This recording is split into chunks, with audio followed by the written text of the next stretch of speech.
Hi అండి. Welcome to my channel.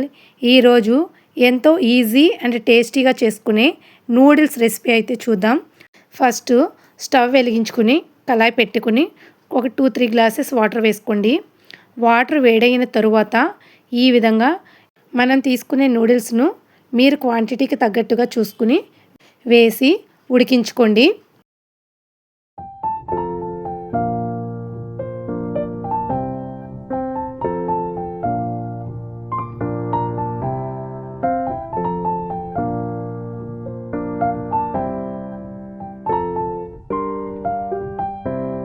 ఈ విధంగా నూడిల్స్ మొత్తం వాటర్లో కలిసి బాగా ఉడకాలి.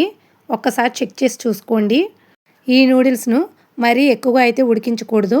ఎక్కువగా ఉడికితే మళ్ళీ ఫ్రై చేసేటప్పుడు ముద్దగా అయిపోయే ఛాన్స్ అయితే ఉంటుంది.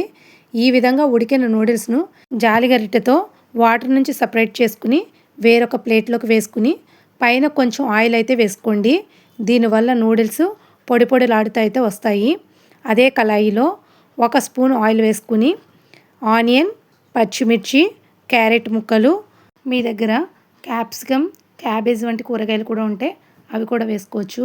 వీటన్నిటిని కూడా బాగా ఫ్రై చేసుకోవాలి.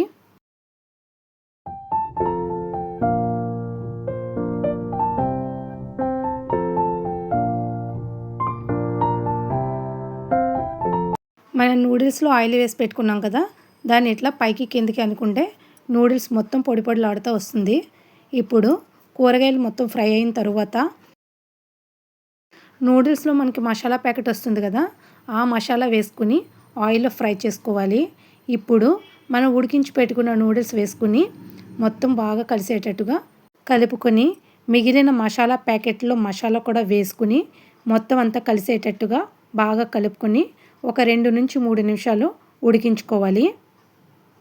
ఫైనల్గా కొత్తిమీర వేసుకుని బాగా కలుపుకుంటే మనకి ఎంతో ఇష్టమైన నూడిల్స్ రెడీ అవుతుంది. ఈ విధంగా ఇంట్లోనే ఎంతో ఈజీగా అయితే ఈ నూడిల్స్ చేసుకోవచ్చు. మరిన్ని ఇంట్రెస్టింగ్ రెసిపీస్ కోసం మా ఛానల్ని సబ్స్క్రైబ్ చేసుకుని లైక్ చేయండి. Thanks for watching.